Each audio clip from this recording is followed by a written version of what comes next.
Paradise. Tätä Velberg oli semmoinen siis, että nuorena 18-vuotiaana kondina niin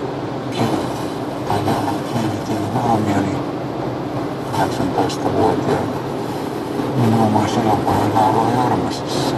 Ja hänen äänensä oli siihen aikaan vähän kapea ja mä ajattelin, että mä pystyisin kyllä tekemään äänityksen hänen äänestään kuin mitä jollain levyllä oli.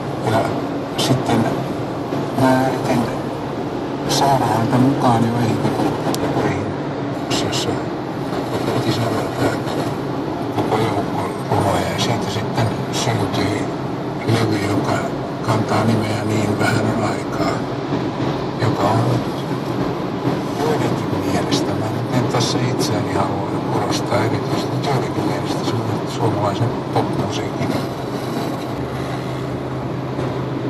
Kuka kertoisi minulle,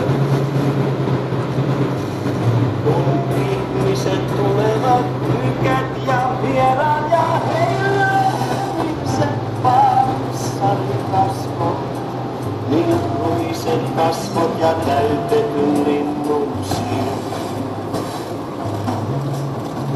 Kuka kertoisi minulle, miksi